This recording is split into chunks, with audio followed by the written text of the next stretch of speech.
Hey guys, welcome back to Tea with Jesus. I didn't get around to coming on here last weekend, and that's because I kept putting it off and doing other things. So I am here tonight.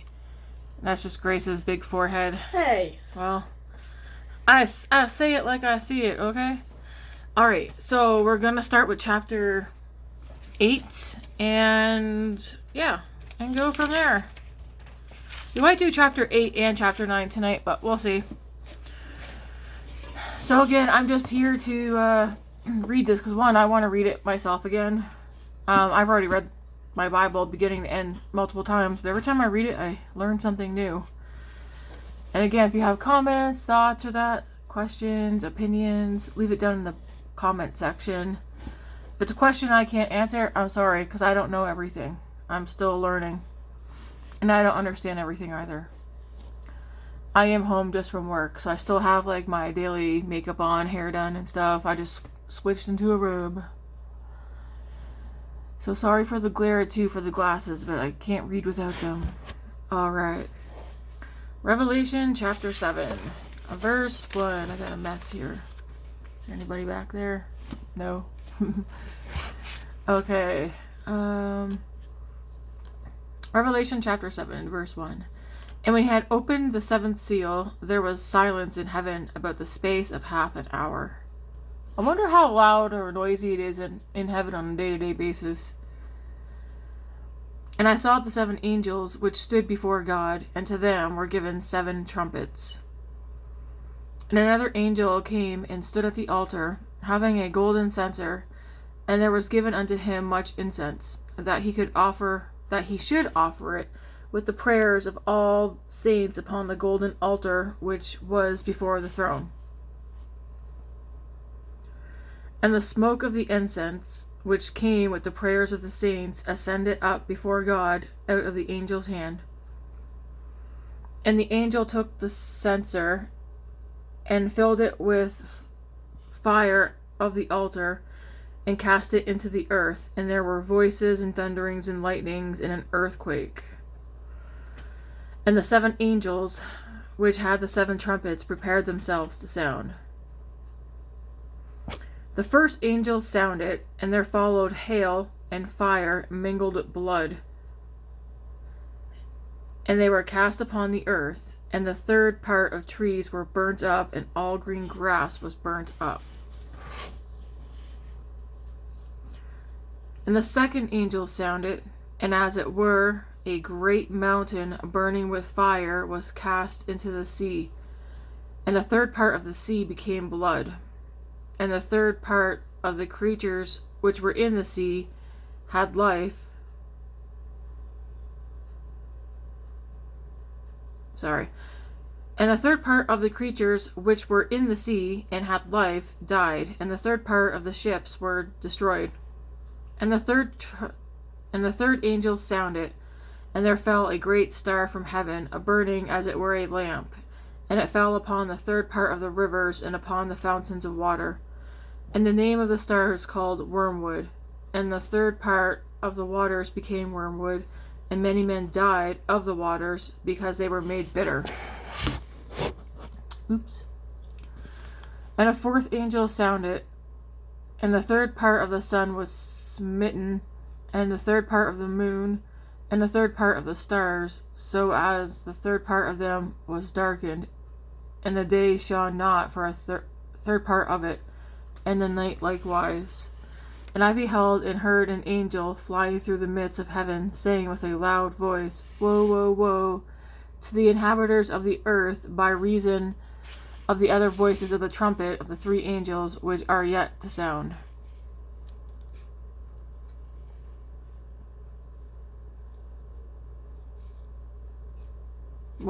Anybody have their own interpretation of what they think those first 4 are? I feel like it could be like meteors, volcano eruption, asteroid, eclipse, volcano eruption. Like I just have I have things written down with question marks beside them.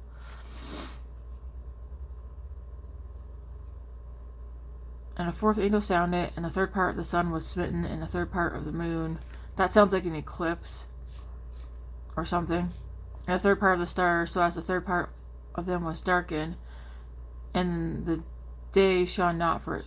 But when the eclipse happens, like, it doesn't block out the sun and that for a third of the day, does it?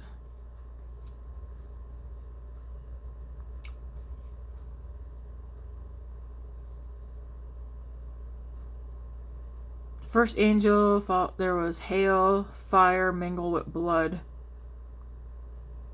and they were cast upon the earth, and the third part of trees was burnt up. So, like, some of this could be metaphors too, but for a third part of the trees to be burnt up, that could be like meteors coming down and burning some trees up. I don't know. This is just, I have no idea.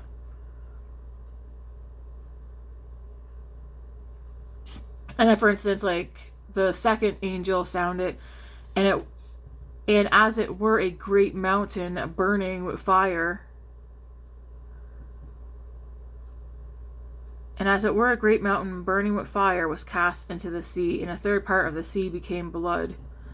But I feel like blood, it wouldn't actually be blood, maybe, but maybe it's a metaphor. Like, if a volcano erupted, depending on what volcano it is, it could make third part of the sea destroyed, right? And then, of course, the third angel sounded, and there fell a great star from heaven, burning as it were a lamp. Obviously, if we're like trying to picture that to us, I mean, my first thought is, yeah, an asteroid. And yeah, an asteroid could also hit and make a third part of the waters non-drinkable, and those who still drink it could get sick and die. The fourth angel sounded, though. That's the only one. I wrote down eclipse with a question mark beside it,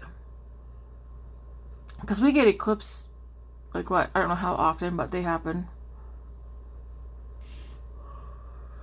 Sorry for the yawning. I've been yawning for like the past hour and a half at work.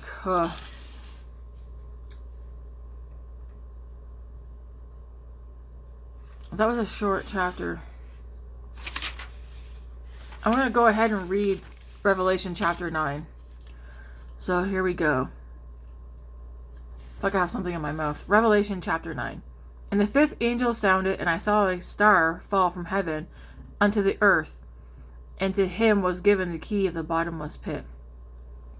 And he opened the bottomless pit, and there arose a smoke out of the pit, as the smoke of a great furnace, and the sun and the air were darkened by reason of the smoke of the pit. And there came out of the smoke locusts upon the earth, and unto them was given power, as the scorpions of the earth have power. So that verse there makes me think of, like, when I think of locusts and scorpions, because this is John saying this, and again, he has to describe things based on what was around at his time and stuff like that. I'm thinking he's describing helicopters or like army air things coming up out. And there came out of the smoke locusts upon the earth, and unto them was given power, as the scorpions of the earth have power. And it was commanded them that they should not hurt the grass of the earth, neither any green thing, neither any tree, but only those men which have not the seal of God in their foreheads. And I could be wrong on that too. And to them it was given that they should not kill them, but that they should be tormented 5 months. And their torment was as the torment of a scorpion when he striketh a man. And in those days shall men seek death, and shall not find it, and shall desire to die, and death shall flee from them. And the shapes of the locusts were like unto horses prepared unto battle, and on their heads were as it were crowns like gold, and their faces were as the faces of men. And they had hair as the hair of women, and their teeth were as the teeth of lions. And they had breastplates as it were breastplates of iron, and the sound of their wings was as the sound of chariots of many horses running into battle. Can you imagine if this was actually speaking of some kind of alien like an alien. And their stings were, and they had tails like unto scorpions, and there were stings in their tails, and their power was to hurt men 5 months. And they had a king over them, which is the angel of the bottomless pit, whose name in the Hebrew tongue is Abaddon, but in the Greek tongue hath his name Apollyon. One woe is past, and behold, there come 2 woes more hereafter. So beside that, I had army tanks. But like, if you sit down and read that, the description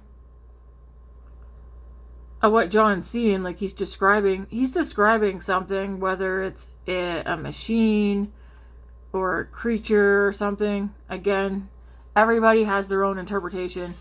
I was taking it that he was using scorpions and locusts and stuff as a way to describe like army tanks and, you know, like the army helicopters and stuff like that. But that would be kind of scary if this is actually a description of what would be considered an alien to us. Because what this is, their power was to hurt men 5 months.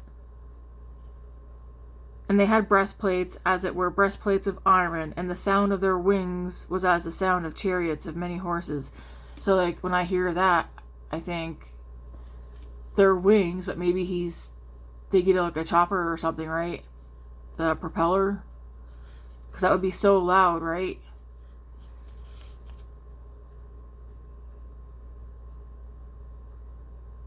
And they had a king over them, so like, I don't know, let's just say like their leader or whatever. Alright, let's continue. And the 6th angel sounded, and I heard a voice from the 4 horns of the golden altar which is before God, saying to the 6th angel which had the trumpet, Loose the 4 angels which are bound in the great river Euphrates. And the 4 angels were loose, which were prepared for an hour, and a day, and a month, and a year, for to slay the 3rd part of men. And the number of the army of the horsemen were 200,000, and I heard the number of them. And thus I saw the horses in the vision, and them that sat on them having breastplates of fire, and of jacinth and brimstone, and the heads of the horses were as the heads of lions, and out of their mouths issued fire, and smoke, and brimstone. So like army tanks? I don't know. By these 3 was the 3rd part of men killed, by the fire, and by the smoke, and by the brimstone, which issued out of their mouths. For their power is in their mouth, and in their tails. For their tails were like unto serpents, and had heads, and with them they do hurt. And the rest of the men which were not killed by these plagues, yet repented not of the works of their hands, that they should not worship devils, and idols of gold, and silver, and brass, and stone, and of wood, which neither can see, nor hear, nor walk. Neither repented they of their murders, nor of their sorceries, nor of their fornication, nor of their thefts.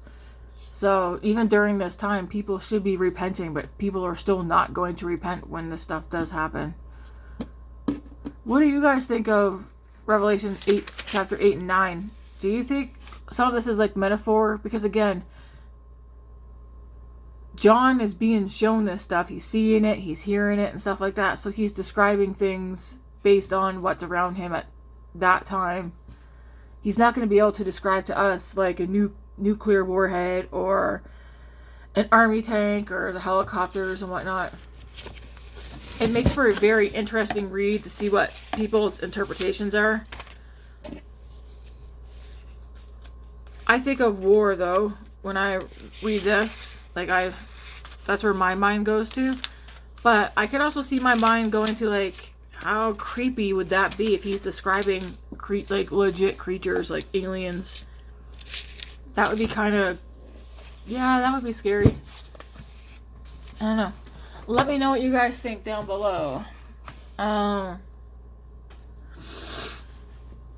Yeah.